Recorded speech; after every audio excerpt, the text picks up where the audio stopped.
गाने के लिए आज प्रथम दिन के प्रथम पावन बेला में प्रथम सत्र में जो है हम सब उपस्थित हैं और बड़े सौभाग्य की बात है कि आज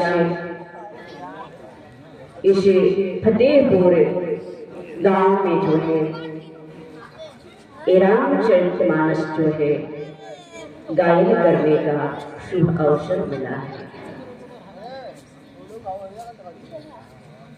कहा गया है कि राम कथा राम के जो रसिक हैं, भगवान के जो प्रिय हैं, उनको बुलाना नहीं पड़ता है।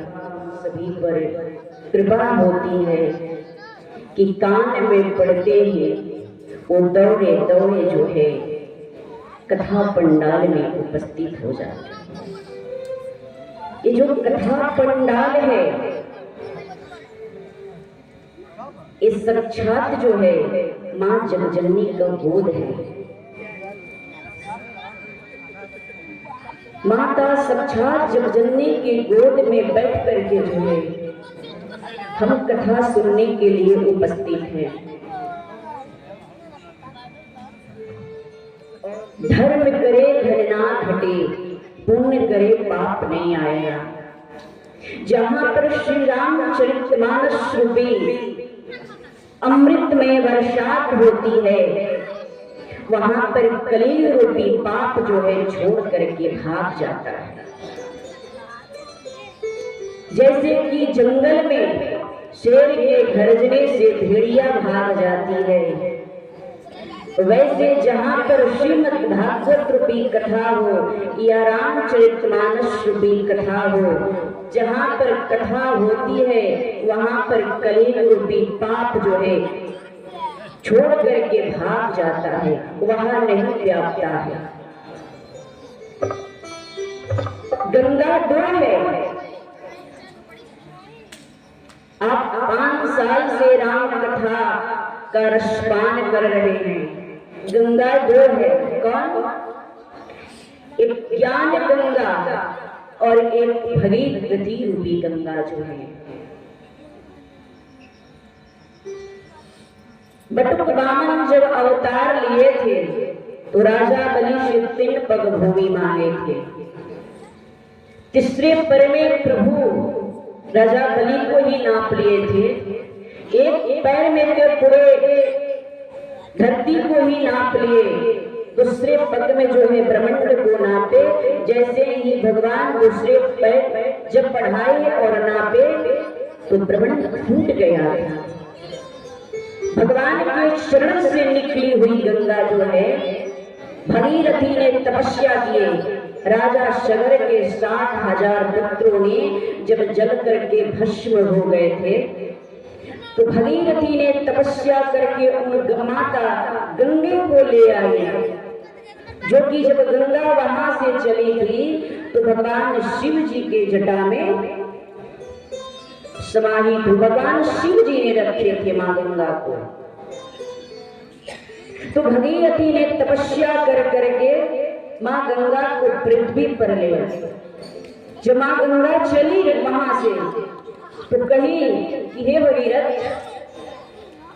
ये मृतलोक में हमारा वेद को कौन सहन करेगा, और कलयुग में तो अधिकांश पाप ही पाप बढ़ जाएगा। तो भगवान श्री हरि नारायण ने कहे कि हे गंगा, चिंता मत करो, क्योंकि कलयुग में पाप बढ़ेगा, लेकिन जब संत स्नान करेंगे तो पापों को नष्ट कर देंगे। तो भगीरथी ने उस गंगे को ले आकर के इस धरती को पावन करती हुई गंगा सागर में जाकर के राजा शगर के 60,000 पुत्रों को तरण तारण की। लेकिन ध्यान दीजिएगा, उस भगीरथी रूपी गंगा में आप सब चलकर स्नान करने जाते हैं।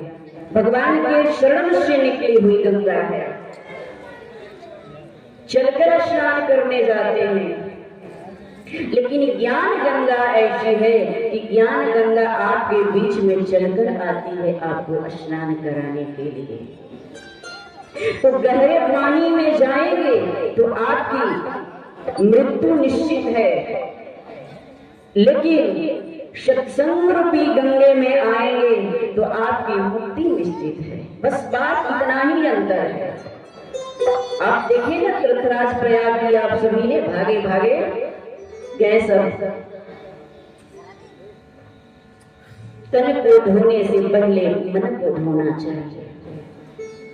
गंगे में तो शरीर को धो लेंगे, लेकिन बैठे हुए गंदगी कैसे आप धो सकेंगे?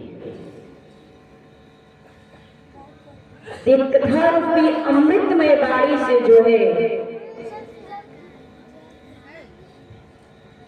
विकार जो है, प्रथम दिन के प्रथम पावन बेला में प्रथम सत्र में जो है राम कथा गाने के लिए और भगवान की महिमा गाने के लिए उपस्थित।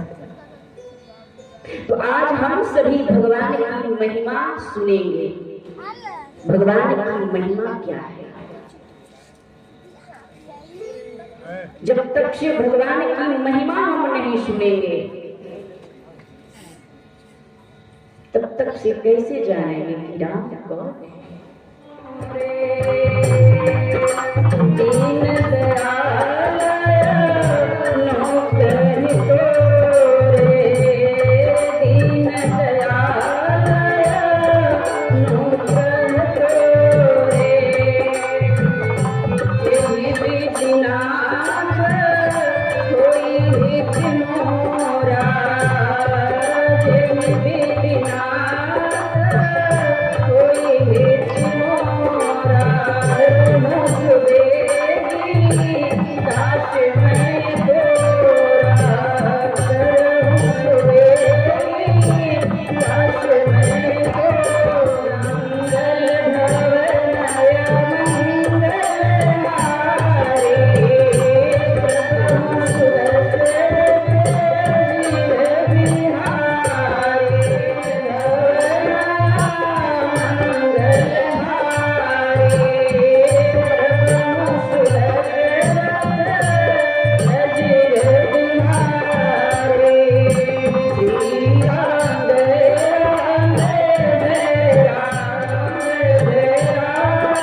जाने बिनु होई न प्रतीति, अब बिनु प्रतीति होई नहीं प्रीति।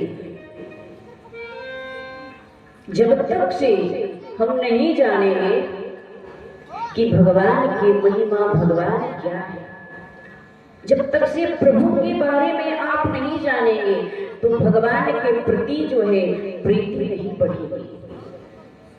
जब जानेंगे, उनको देखेंगे, उनके विग्रहों को देखेंगे, तभी प्रीति बढ़ सकती है। क्योंकि यहाँ रामचरितमानस ये रखा हुआ है, ये कोई साधारण ग्रंथ नहीं है, ये कोई साधारण पुस्तक नहीं है। रामचरितमानस जिसमें सभी शास्त्रों का निचोड़ करके बाबा गोस्वामी जी ने इसमें रख दिए। जिस तरह से आप आम के फल को, उसके गुठलियों को आप चूसते हैं तो लगता है कि जी नहीं भर रहा है और इसमें मिठास बढ़ते जा रहा है, वैसे जो है ये कथा रूपी अमृत श्री रामचरितमानस मिठास बढ़ती जाती है दिन पर दिन। जैसे ही इसमें डूबेंगे, जैसे में इसमें गोता लगाएंगे, वैसे ही आप भाव विभोर होते जाएंगे। जी नहीं करेगा कि हम इसे हटे। तो रामचरितमानस में 4 स्थान और 4 स्थान पर एक शास्त्र जो है रामचरितमानस की कथा गायन। रामचरितमानस में पहले स्थान पर बाबा गोस्वामी जी ने काशी में 80 घाट पर गंगा के तट पर बैठ करके रामचरितमानस, और बाबा गोस्वामी तुलसीदास जी वक्ता है, श्रोता कौन है? संत समाज। संत का समाज श्रोता, और दूसरा कहिए तो साक्षात भगवती माता श्री गंगा मैया है। तीसरा कहिए संत सुखाय तुलसी, यानी बाबा गोस्वामी जी के अपना निज मन है। आजकल के लोग हैं ना कि बड़ों के साथ कैसे बात करना है ये तमीज नहीं है। बाबा गोस्वामी जी से सीखिए कि मनुष्य को कैसे बड़ों को सामने शरणागत होना चाहिए, अपने श्रेष्ठ जनों को पास कैसे बैठना चाहिए, हमें कभी मत उद्दंडता व्यवहार करना चाहिए। बड़ों को सामने जब भी बैठिए तो कुछ ना कुछ लीजिए, कुछ ना कुछ सीखिए। याज्ञवल्क्य जी भरद्वाज ऋषि को कथा सुना रहे हैं।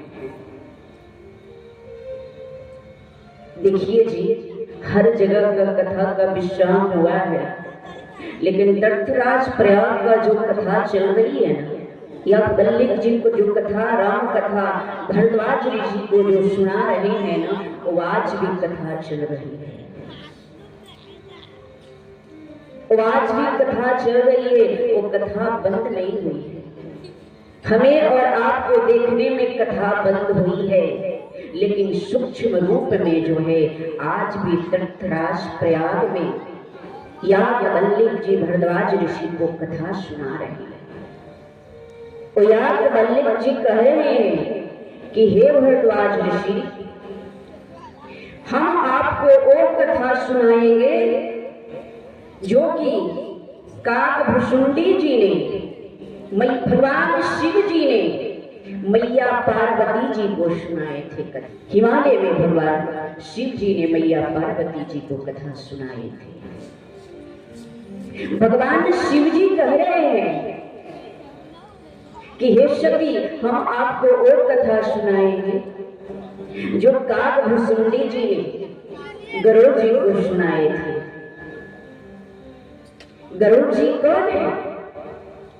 गरुड़ जी भगवान विष्णु का वाहन है, क्योंकि गरुड़ जी को मोह हो गया था जब भगवान श्री राम और लक्ष्मण ने युद्ध करते हुए लंका में नागपाश में बंद गए थे, तो गरुड़ जी ने आकर के उस विष को काटे थे, तो मोह हो गया था। इसे क्या कहते हैं? निकट दोष। गरुड़ जी ने मोह हो गया था। ये कथा कहाँ चल रही है? काकभुशुंडी जी ने पक्षियों को कथा सुना रहे हैं। काकभुशुंडी जी पक्षियों को राजा है, और नीलगिरी पर्वत पर काकभुशुंडी जी ने पक्षियों को एक कथा सुना रहे हैं।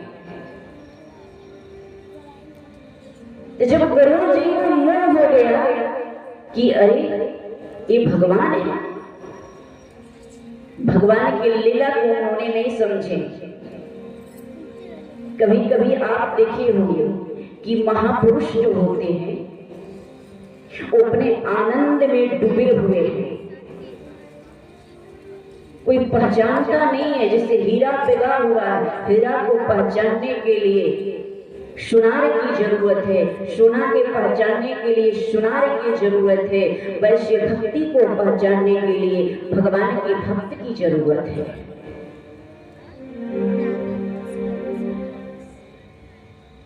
तो मोह हो गया था।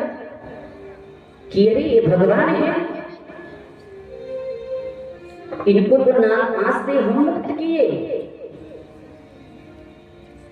तो बाबा गोस्वामी जी कहते हैं कि मानस में 4 स्थान हैं, लेकिन देखा जाए तो 3 स्थान पर जो है वक्ता कथा गा रहे हैं, श्रोता सुन रहे हैं, और चौथे स्थान पर देखा जाए तो श्रोता ही कथा सुना रहे हैं। आप कभी कभी कहीं जब कथा बोलने की बात जब मन से आदमी उतरते हैं तो कहीं लोग तर्क नहीं कुतर्क करते हैं। तर्क एक अच्छी चीज है, तर्क हो, शास्त्र सहमत हो, जिसे कुछ गुण मिले। कुतर्क से कोई लाभ नहीं मिलता है, हानि होता है।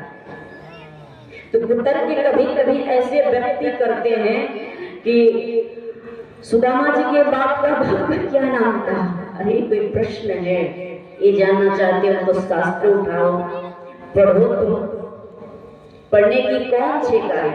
कोई छेका है? नर नारी दोनों पढ़ सकते हैं। भागवत जी में एक श्लोक आया है, नित्यम भागवतम यस्तु पुराणम पठते नरः प्रत्येक श्रम भवे तस्य कपिला दानजम धर्मम्। शास्त्र हो, नर हो या नारी हो, नित्यम। रामचरितमानस बाबा गोस्वामी जी ने अवधी भाषा में लिखी। एक गंवार के मूर्ख भी रामचरितमानस को पढ़ सकते हैं, और पढ़ नहीं सकते हैं तो सुन करके भी उनको कोई चौपाई नहीं याद हो तो क्या बोलेंगे? हाँ जी, मंगल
समा जाए तो उसे कुछ सोचता नहीं है। तो यहाँ पर 4 स्थान है और 3 स्थान पर तो वक्ता ने कथा गायन कर रहे हैं, श्रोता ने सुन रहे हैं, लेकिन चौथे स्थान पर श्रोता को ही अभिमान आ गया, श्रोता ही कथा कहना।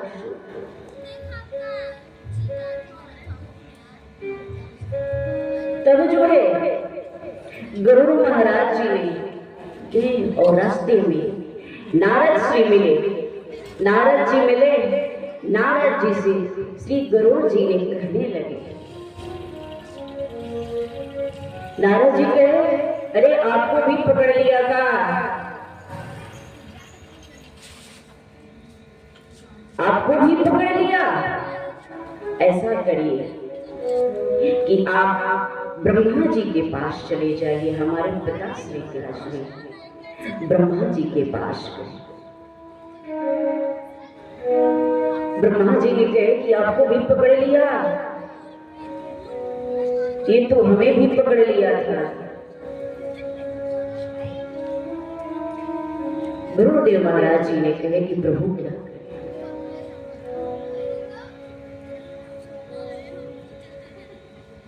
ये किसी को छोड़ता नहीं है, जहां थोड़ा सा अभिमान आए ना तो सबको जकड़ लेता है। तब ब्रह्मा जी ने कहे, तब ही होई सब संशय भंगा,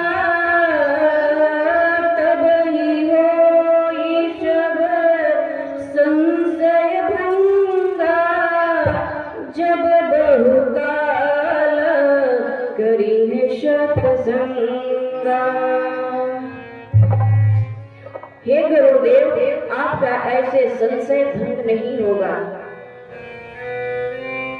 बहुकाल तक सत्संग जब आप करेंगे, सुनेंगे, तब जो है ये मोह रूपी संशय जो है भागेगा। ब्रह्मा जी ने शिव जी के पास भेजे। शिव जी के पास जब गुरुदेव जी आए, अपनी व्यथा को कहने लगे, तब भगवान शिव जी ने कहा भेजे कि ऐसे गरुड़ का मुंह जाएगा नहीं, सबको नाच नचावत राम खुशाई। भगवान की माया प्रबल है, भगवान की माया किसको नहीं नाच नचाता है। बड़े बड़े ऋषि मुनियों को नचाया। हे गुरुदेव, आप क्या, आप तो भगवान के सानिध्य में रहते हैं। और जब शिष्य जो है गुरु के ज्यादा जो नजदीक रहता है ना, नजदीक, तो उसे निकट दोष समा जाता है।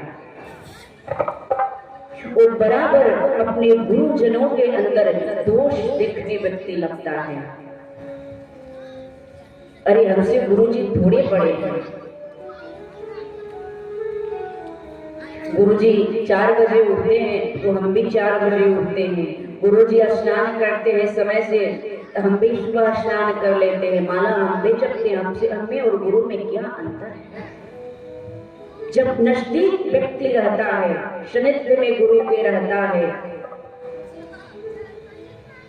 अधिकतर देखा जाए व्यक्ति के अंदर घमंड हो जाता है कि हमें और गुरु में कोई अंतर नहीं है। और ये व्यक्ति नहीं जाता है कि गुरु ब्रह्मा है, गुरु विष्णु है, गुरुदेव महेश्वर, गुरु साक्षात परब्रह्म तस्मै श्री गुरु। क्या गुरु ब्रह्मा है, गुरु विष्णु है, गुरु क्या भगवान शिव जी के समान है? नहीं, गुरु पार ब्रह्म परमेश्वर है, ये तीनों से परे है। गुरु को हमेशा ईश्वर के रूप में देखना चाहिए। यहाँ गुरु महाराज जी को जो है मोह हुआ। भगवान शिव जी ने गुरुदेव को समझाए हैं और समझा करके कहाँ भेजते हैं? काकभुसुंडी जी के पास भेजते हैं कि हे गुरुदेव, आप नीलगिरी पर्वत पर जाइए, काकभुसुंडी जी के पास जाइए आप, तब जो है आपका ये मोह रूपी जो संशय है ये दूर हो जाएगा। भगवान शिव जी मैया सती जी से कह रहे हैं कि हे सती, जैसे कुल्हाड़ी लकड़ी काटने का काम करती है ना, वैसे जो है कलयुग में जो है राम कथा जो है कुल्हाड़ी के समान है। इस कलयुग रूपी विकार को जो है ये राम कथा नष्ट कर देती है। खेत में चिड़िया बैठी हुई फसल को खा रही है, ताली बजाने से पक्षी उड़ जाती है, वैसे जहाँ राम कथा होती है वहां पर संशय रूपी विकार जो है भाग जाती है। ये राम कथा कामधेनु के समान है।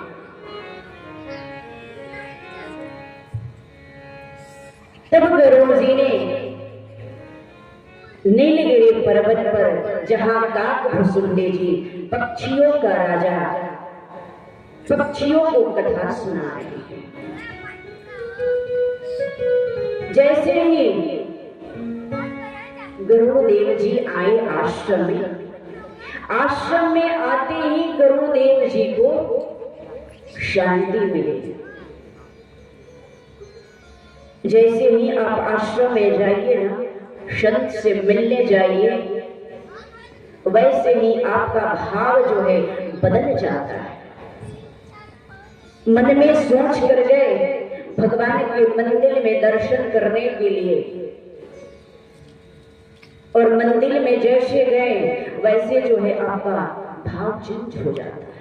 भगवान के पास सब कुछ बदल जाता है। क्योंकि वो परमात्मा है। उनके सामने जो है हमारा कोई इशारा नहीं चलता है। वो रघुनाथ जी हैं, करुणा निधान हैं, करुणा के सागर हैं, दया के सागर हैं। पतित में पावन है, पावन करने वाले हमारे श्रीनाथ जी मंगल भवन अमंगलहारी। मंगल के भवन है, अमंगल के हरण करने वाले हैं। उस राजा दशरथ जी के आंगन में श्री करुणापति श्री राघव जी अवतार लेकर के खेल रहे हैं। जैसे ही गरुड़ जी ने काकभुसुंडी जी के आश्रम में पहुंचे, वैसे ही काकभुसुंडी जी का मन का जो विकार है वो खत्म हुआ।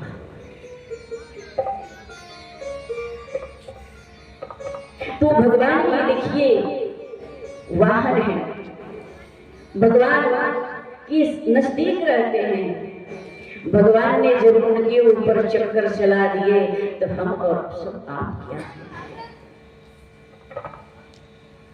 भगवान की माया ने सबको नशा, लेकिन दैविक भौतिक तापा राम राज्य नहीं काहू। तीन प्रकार के ताप हैं, दैविक भौतिक। इन तीनों प्रकार का ताप को नष्ट करने के लिए श्री राम जी के जब हम शरण में जाएंगे तो तीनों प्रकार का ताप जो है नष्ट हो जाएगा, जल करके भस्म हो जाएगा। जल करके भस्म होगा कैसे? तो कलियुग में मात्र राम नाम, कलियुग केवल नाम यधारा।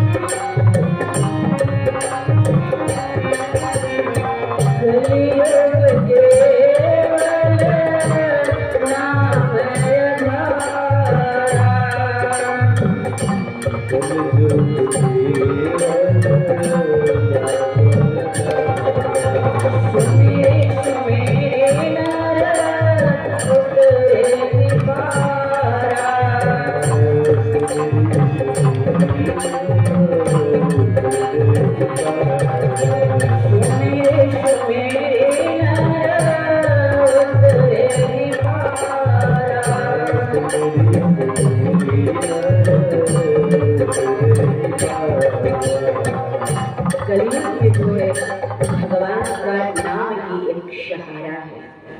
राम रा से ऋग्वेद निकला हुआ है, रा से ऋग्वेद निकला हुआ है।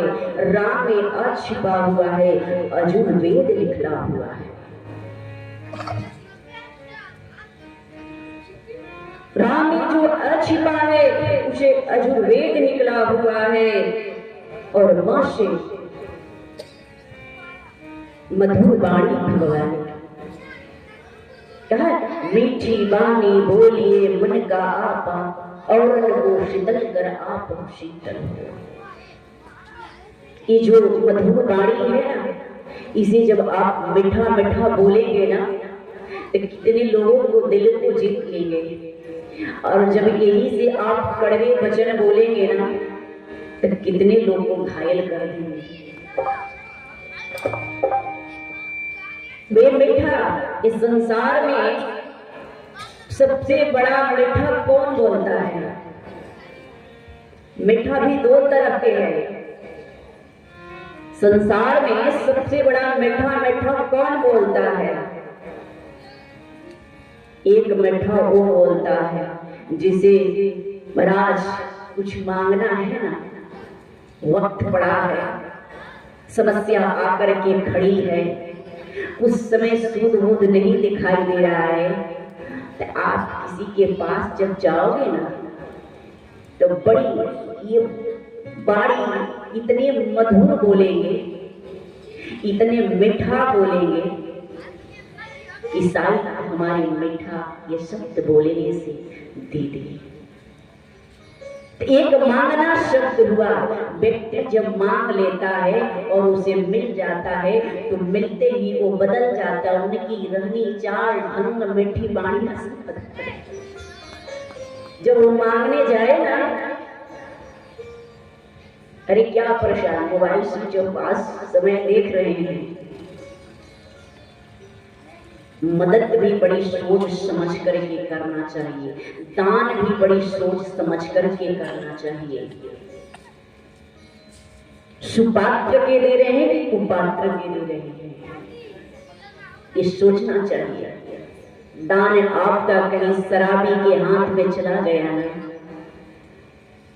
वे तो नशे में चूर होकर के अपने जीवन को बर्बाद करिए रहा है, लेकिन दान दिया हुआ बस्ती उस कुपात्र को दान दिए हैं आपने, तो वो दान आपको भी बर्बाद कर देगा,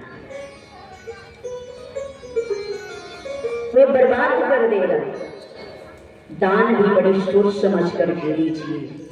हर जगह दान मत दीजिए। दान देने का मना हम नहीं कर रहे हैं, जैसे ये यज्ञ हो रहा है, इस सबके सहयोग से जो है ये धर्म की कथा हो रही है, धर्म की काम हो रहा है। यदि हम 9 दिन बैठ करके ये राम कथा गायन करेंगे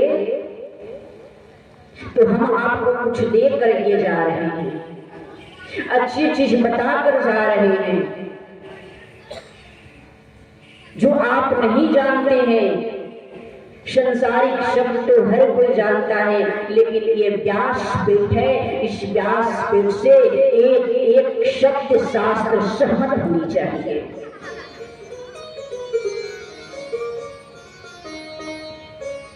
जब शास्त्र सहमत व्यक्ति के हृदय में जाकर के बैठ करके वो आवाज जब गूंजेगा तो उसका व्रत जैसे पिघलता है वैसे जो है व्यक्ति पिघल जाएगा।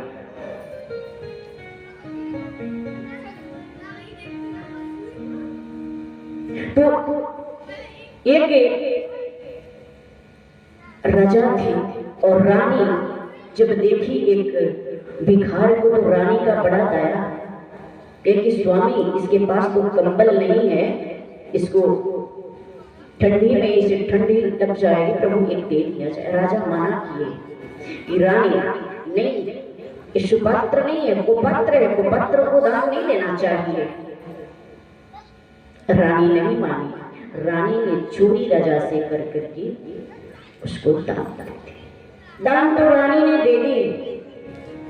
जब वो ले गया तो उस कंबल के एक एक सूते निकाल करके और एक जाल बनाया और जाल बना करके ले जा करके जहां मछलियां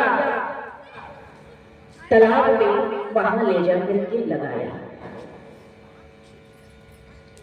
उस रानी को दान दी वस्तु से जो है वो कुपात्र ने मछली फंसाना शुरू किया। राजा धर्मात्मा प्रतापी राजा जब इधर रानी के दान दिए वस्तु से कुपात्र ने कुकर्म करना शुरू किया तो राजा का दिन पर दिन पुण्य क्षीण होने लगा, राजा का राजकोष खाली होने लगा। ऐसे राजकोष खाली हुआ कि राजा के पास एक अन्न नहीं बचा एक दिन खाने के लिए, सब कुछ बिक गया। राजा रानी एक दिन जंगल में चले गए, सूखी घास की रोटी खाने पर भी मजबूर हो गए।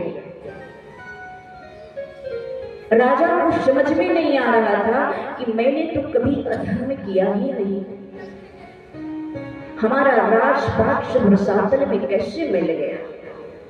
एक राजा जिसके आगे पीछे मंत्री, बॉडीगार्ड, नौकर चाकर, दास सब खड़े हैं, आज उस राजा को जंगल में विवश होकर के सूखी घास की रोटी खाने पर भी मजबूर हो गए। जंगल में एक महात्मा मिले, राजा धर्मात्मा ने प्रणाम कर करके अपनी बात को कि हे प्रभु, जीवन में यदि आप समझिए कि जीवन में कष्ट आए, दुख आए, तो भगवान के पास पहले मत जाइए, पहले अपने गुरुजनों के पास जाइए। एक उदाहरण दे रहे हैं कि यदि बॉल को बांधना है तो उसे माध्यम की जरूरत है। 11,000 तार में ले जाकर के नहीं लटका देंगे, नहीं तो क्या होगा, सब हो जाएगा। वैसे जो है भगवान कहाँ नित्य निवास करते हैं, तो संत के पास। बंदूक के गोली फेल कर जाए, संत बाणी कभी फेल नहीं। अपने गुरु के पास जाइए। राजा दशरथ के पास जब कष्ट आया था तो नंगे पांव अपने गुरु के पास गए थे। भय गलानी मोर सुध नाही, अब गुरु गृह गए हो तुरंत। राजा दशरथ जी ने गुरु जी के पास गए, गुरु जी ने समाधान बताए। आपको सुबह सुबह किसी महापुरुष का दर्शन हो जाएगा भी तो समझिए कि वाह, बड़े भाग्यशाली हैं, आज प्रभु राम का दर्शन हुआ है। राम शब्द वो है, चारों वेद का निचोड़ राम शब्द है। भगवान राम का दर्शन हुआ है, क्योंकि संत के वेश में भगवान आते तो है, लेकिन संत के हृदय में प्रभु विराजमान रहते हैं। भगवान भक्त के अधीन है।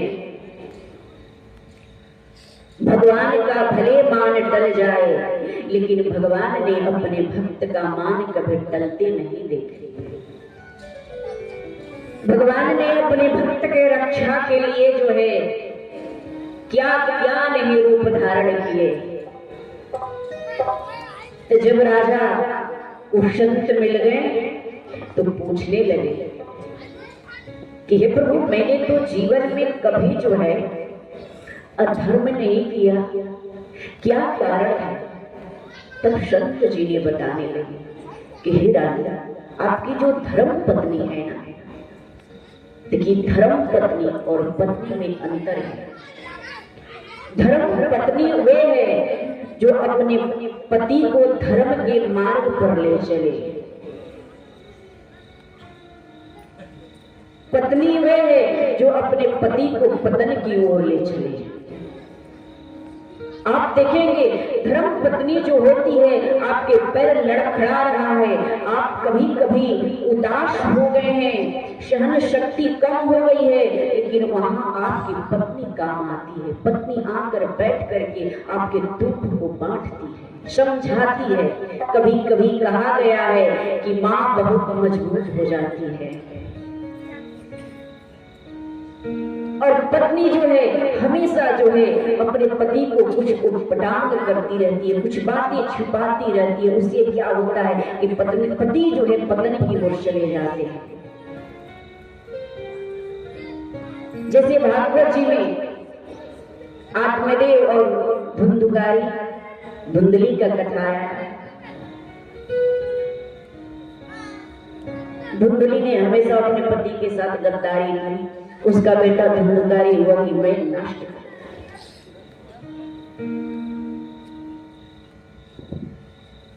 तो जब हम संत के शरणागत रहेंगे, संत के समीप रहेंगे, तो हमारा बिगड़ा हुआ भी काम बन जाता है। तब संत जी ने बताया कि आपकी पत्नी ने आपसे चोरी कर करके धर्म का काम की, लेकिन धर्म जो है वो धर्म नहीं हुआ। वो जो दान जो है सुपात्र के नहीं कुपात्र के लिए, हे राजा, वही जो है कुपात्र का धन दिया हुआ, ये आपको प्रमाण है कि ये आप भोग रहे हैं। उस दान दिए वस्तु से उपकर्म किया।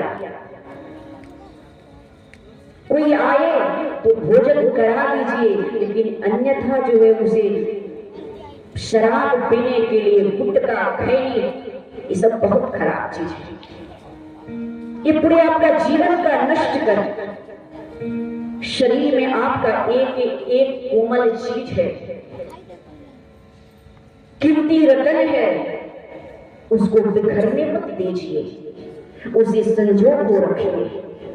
जब आप उसे संजो के रखेंगे, जो व्यक्ति उसे सच कर रखा है वही आज जगत में महान कहा गया है। तब पुनः जो है वो संत के आशीर्वाद से जो है राजा का राजपाट पुनः वापस मिला है। प्रभु से बोलिए श्री राघो रामचंद्र भगवान की जय। संग लाग रे तेरी अच्छी बनेगी, तन के संग लाग रे तेरी अच्छी बनेगी, अच्छी बनेगी बिगड़ी बनेगी, अच्छी बनेगी तेरी बिगड़ी बनेगी, संतन के संग लाग रे तेरी अच्छी बनेगी, संग लाग रे तेरी अच्छी बनेगी।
के बन गए प्रहलाद जी की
गुरुदेव श्री सुखदेव मुनि के पास और कहे कि हे प्रभु, व्यक्ति जब मृत्यु के सैया पर हो तो उसे क्या करना चाहिए?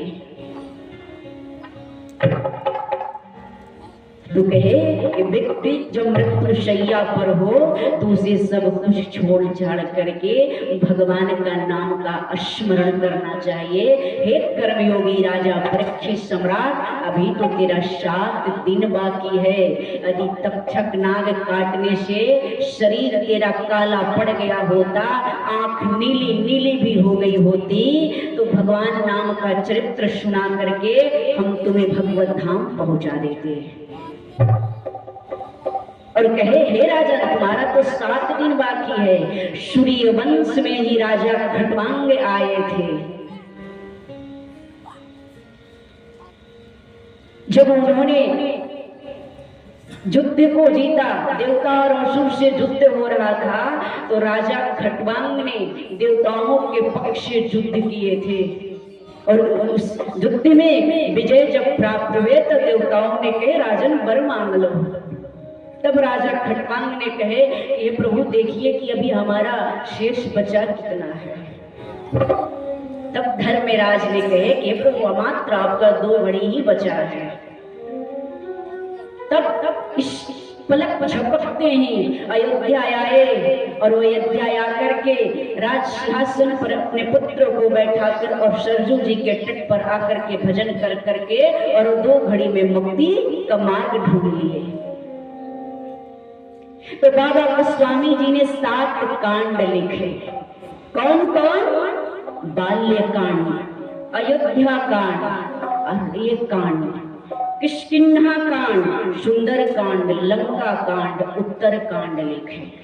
7 कांड लिखे। लेकिन बाबा गोस्वामी जी ने जब रामचरितमानस जब लिखना शुरू किए तो बाबा गोस्वामी जी ने 7 दिन लिखे और दिन में लिखते थे, रात को मिट जाते। तब बाबा भोलेनाथ दर्शन दिए कि हे तुलसी, संस्कृत में मत लिखिए, गांव की अवधी भाषा में लिखिए, क्योंकि कलयुग में जो है संस्कृत पढ़ने वाले बड़ी कम लोग मिलेंगे और गांव की अवधी भाषा में जब आप लिखेंगे ना तो एक गंवार भी पढ़ेगा, एक गाय चराने वाले भी पढ़ेगी, एक घर में माता बहनें भी पढ़ेगी और पढ़ करके अपने पुत्र को सुंदर शिक्षा देगी, उपदेश देगी। शास्त्र सबको पढ़ने का अधिकारी है। आप जब पढ़ेंगे तभी समझ पाएंगे। तो बाबा गोस्वामी जी ने 7 दिन लिखते रह गए और लिखते थे और शाम को मिट जाते। तब बाबा भोलेनाथ ने बाबा गोस्वामी जी को दर्शन दिए कि आप संस्कृत में मत लिखिए, गांव की अवधी भाषा में लिखिए कि कलयुग में उसे सब गा सके। बाबा गोस्वामी जी यदि संस्कृत में लिख दिए होते तो हमारे जैसे गंवार आदमी आज इस गांव में इस व्यासपीठ पर बैठ करके राम कथा गाकर आप सभी को नहीं सुना।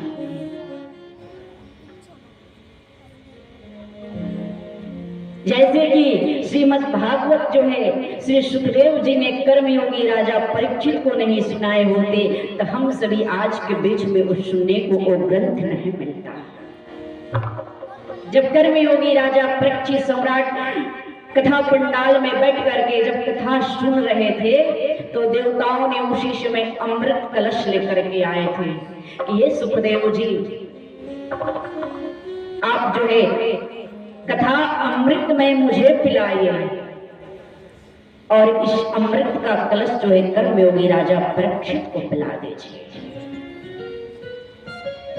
तब श्री सुखदेव जी ने कहे कि हे देवताओं, तेरा जो अमृत है ना ये कांच का टुकड़ा है। आप बात समझिए, घर में कांच का शीशा फूट जाए ना, कोई पात्र फूट जाए ना तो उसे क्या कहते हैं? अशुभ है, इसे बाहर निकाल दो, बाहर फेंक दो। कांच का टुकड़ा बताए कि ये कांच का टुकड़ा है। बताइए हमारी आप सब आपके बीच में कोई चमत्कार करने वाला जाए और कुछ हो जाए तो वाह वाह, चमत्कार को देख करके नमस्कार मत कीजिए, क्योंकि चमत्कार आपका साथ नहीं रहेगा। आपका साथ मात्र भगवान नाम, जितना आप जप कर सके। कलयुग केवल नाम आधारा, बस मात्र नाम को पकड़ लीजिए। राम राम पकड़ लीजिए, कृष्ण कृष्ण पकड़ लीजिए, राधा राधा पकड़ लीजिए। भगवान का नाम एक है, नदियां बहुत है, जड़ वृक्ष का एक है, शाखाएं इसके अनेक है, पत्ते अनेक हैं। एक पत्ते को यदि हम जैसे भगवान के ऊपर ये पुष्प चढ़ा है ना, लेकिन आप जो है वही इसमें जो धागा से गुथा गया है, आप धागे को नहीं चढ़ा सकते हैं, नहीं ना। ये पुष्प के द्वारा जो है वो धागा भी कितना भाग्यशाली है कि भगवान के चरणों में आकर के जग जा रहा है। तो हम सभी जो है अपने गुरुजनों बड़ोजनों को श्रेष्ठ जनों को शरण पकड़े रहेंगे ना तो हमारा बेड़ा पार हो जाएगा। संत को देख करके कभी मत हंसिए, कभी मत अपमान कीजिए। संत आपको कुछ देख दिखाते हैं, बिगाड़ते नहीं है। जो संत को अपमान करता है समझिए कि उसको तीनों लोक में कहीं जगह नहीं है। कितना भी वो दान कर ले लेकिन पाप उसका खत्म नहीं होगा।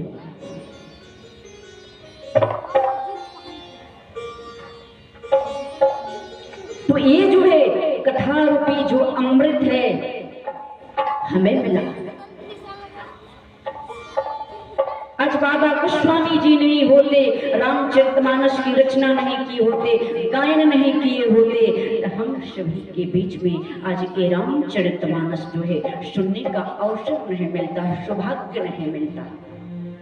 तो हम सभी बड़े भागी हैं और इस जन्म के नहीं पूर्व जन्म के। भाग्योदयेन बहुजन्म स्मरजितेन सत्संगम च लभते पुरुषो यदा। ये पूर्व जन्म का जो हमारा भाग्य उदय हुआ है तभी जो है हमारे और आपके बीच में जो है एक कथा सुनने का अवसर मिला है। आप आए नहीं कथा पंडाल में, राघव जी ने साक्षात आपको बांह पकड़ करके इस कथा पंडाल में लाए हैं। ये राघव जी लाए हैं। हमें उतना कहाँ छूटा है जी। कथा सुनने बैठे हैं तो रघुनाथ जी के बड़े कृपा है, बड़ी उनकी कृपा है। भाग्योदयेन बहुजन्म स्मरजितेन सत्संगम च लभते पुरुषो यदा। एक पूर्व जन्म का जब भाग्य उदय होता है तो मनुष्य को सत्संग मिलता है। संत के शरण मिलता है। प्रथम भक्ति संतन कर शरण, दूसर भक्ति मम कथा प्रसंग। संत मिलेंगे, दर्शन संत के करेंगे तो समझिए कि हमारा पाप नष्ट हो गया। जब हमारा पाप नष्ट हो गया तो संत के कृपा से हमें भगवत की प्राप्ति होती है, कथा सुनने को मिलती है। अब भगवान ने कितना कृपा हमारे ऊपर करेंगे आप जरा बताइए। मन में इच्छा और आप सभी का भाव हुआ, तभी तो आज 5 वर्ष से जो है आप इस पावन भूमि पर बैठ करके हम सभी कथा गायन कर रहे हैं। कितनी महिमा है उनकी कि ना चाहते हुए भी आपके हृदय में बैठ करके वे कहवा रहे हैं। और आदरणीय हमारे बैठे हुए हैं श्री, हमारे सत्सत नमन करती हूँ, धन्यवाद के पात्र है कि आप मैं बार बार कहती कि हम नहीं जाएंगे, हमारे पास टाइम नहीं है। आप कृपा करके किसी कथा वाचिका को आप बुला लीजिए, मेरे पास टाइम, मुझे कथा करने कहीं और जाना है। लेकिन ये कहा गया है प्रेम ना चाहते हुए भी आपको भेजकर रघुनाथ जी ने मुझे यहाँ बैठा दिए। ये सब आपकी इतने विरल प्रेम है कि हम भी भागे भागे आप सबके बीच में आ गए। समस्या फंस गई थी, मुझे न मानने और न कहने से सन से मुलाकात कराएं, बात कराएं। और एक कहीं जो आपके बीच में महाराज ईश्वरदास जी आए, यही बोले आप कैसे कथा करने जाओ हम नहीं जानते। तब भगवान शिव जी ने दर्शन दिए, तब बाबा गोस्वामी जी ने प्रथम श्लोक में जो है गणेश जी को और लक्ष्मी जी को वंदना किए हैं। बुद्धि के देवता गणेश जी हैं और सरस्वती मैया, क्योंकि जब जिह्वा पर बैठेगी तभी जो है ये मुख से अच्छे अच्छे शब्द हम बोल पाए। वरा में अर्थ संघाना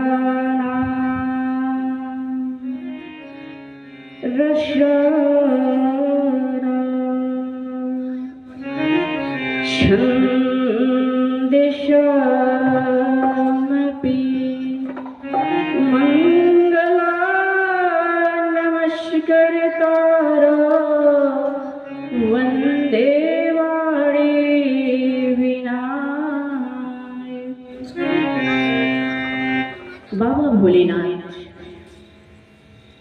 जब परम पूज्य पाद गोस्वामी जी को जब आदेश दिए तो बाबा गोस्वामी श्री तुलसीदास जी ने प्रथम श्लोक में गणेश जी को मैया सरस्वती को वंदना की, दूसरे श्लोक में भगवान शिव जी मैया पार्वती जी को वंदना किए हैं।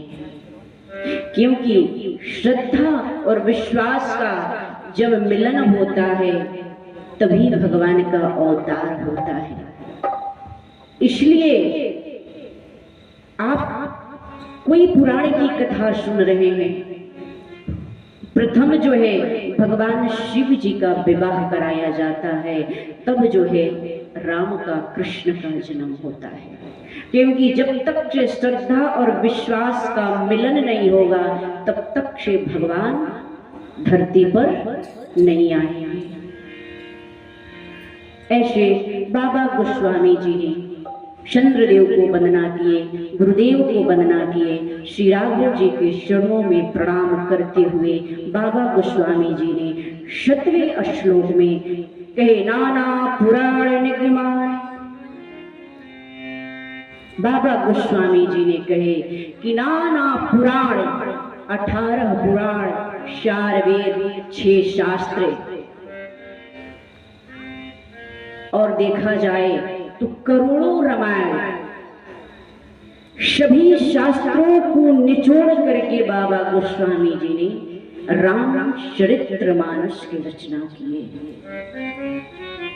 गंगा जल के एक बूंद छींटा पड़ने से हमारी शरीर जब पवित्र हो जाती है, तो इस रामचरितमानस की कथा सुनने से जो है हमें मुक्ति प्रदान होती है। कहा गया है कि संगत से तो रंगत बदल जाएगा, लेकिन जब गुरु की कृपा, गुरु के सानिध्य में जाएंगे तो हमारा जीवन के चरित्र ही बदल जाता है। तो बाबा गोस्वामी जी ने कहे कि सभी ग्रंथों को निचोड़ करके, सभी ग्रंथों को सार जो है रामचरितमानस में बाबा रखें। यदि आप कोई ग्रंथ भी न पढ़े, कोई शास्त्र भी न पढ़े, तो रामचरितमानस जो है बाबा गोस्वामी जी ने अवधी भाषा में लिखे और इसे कोई भी गायन कर सकता है। एक एक रामचरितमानस के जो शब्द है राघव जी हैं, और उस एक एक शब्द का जो अर्थ है मैया श्री जगदम्बा श्री किशोरी जी हैं। इसलिए शास्त्र को हमेशा जो है कपड़े में ढककर रखा जाता है, क्योंकि भगवान की उवांगमयी वाणी है, भगवान की उवांगमयी विग्रह है। शास्त्र को कभी नंगा नहीं रखा जाता है, दोष पड़ता है। शास्त्र को कपड़े में लपेट करके कोई व्यक्ति तो देखते हैं कि पढ़ते हैं तो क्या करते हैं, मानस के पन्ने को ऐसे चपोते नहीं, जो उसमें एक एक शब्द भरा है ना, वो भगवान का आप है। आपका एक अंग को यदि ऐसे कर दिया जाए तो बर्दाश्त करेंगे? नहीं न करेंगे। वैसे रामचरितमानस जो है,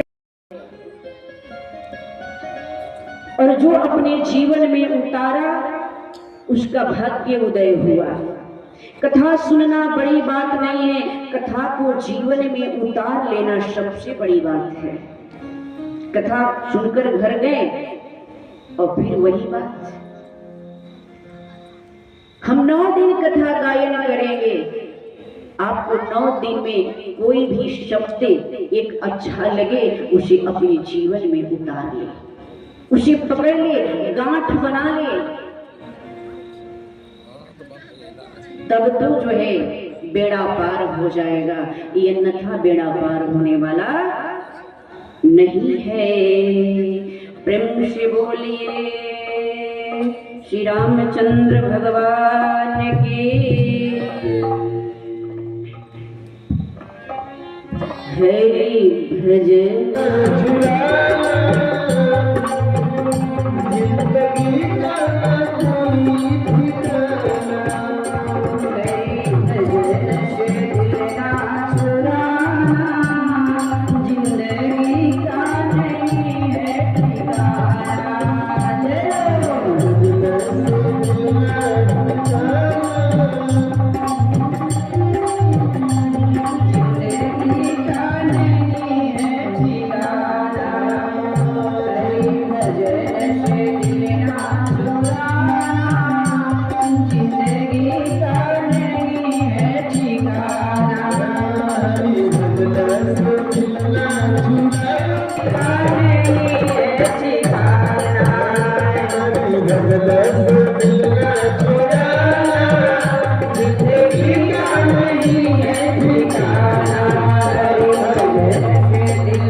जिंदगी का नहीं है ठिकाना।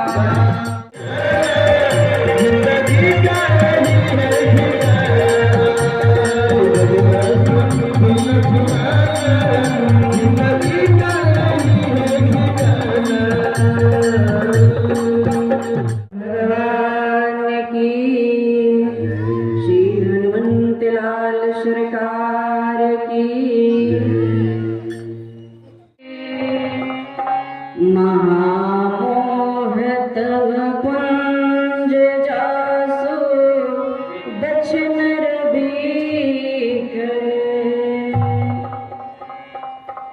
परम पूज्य पाद गोस्वामी जी ने पहले गुरु की वंदना की।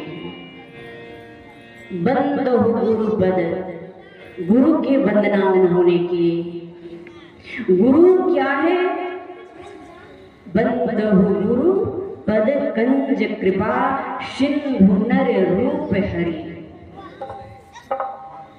बाबा गोस्वामी तुलसीदास जी ने कहे नर रूप हरि। गुरु जो है वो मनुष्य नहीं है, नर है। नर में रहते हुए भी वो नारायण है। कभी कभी बात पड़ता है ना तो लोग कहते गुरु मनुष्य ही नहीं। गुरु को कभी मनुष्य रूप में देखना नहीं चाहिए, पाप पड़ता है। यहाँ परम पूज्य पाद गोस्वामी जी ने गुरु को नर रूप बताया। नर में रहते हुए वो नारायण है, हरि के रूप है। गुरु के पाद चरण कमल दर्शन से जो है मोह रूपी संशय जो है नष्ट होता है, अंधकार रूपी संशय नष्ट होता है और सूर्य के तरफ प्रकाश। जैसे हनुमान जी ने ज्ञानी नाम अग्रगण्य, हनुमान जी ज्ञानियों में सबसे जो है ज्ञानी माने जाते हैं। हनुमान जी के गुरुदेव सूर्य देव है। वैसे गुरु क्या है? अंधकार रूपी नष्ट करते हैं जब, तो सूर्य रूपी प्रकाश इसमें आकर के भर जाता है। परम पूज्य पाद गोस्वामी जी ने गुरु की वंदना करते हुए आइए हम सभी मानस के चौपाई के दर्शन करें। बंद पद परमा परागा सुभाष रस अनुरागा।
जय जय वीर हनुमान संकट मोचन कृपा निधान। आज की पावन कथा हम प्रभु श्री राघव जी के शरणों में यही विश्राम करती हूँ। कल हम सभी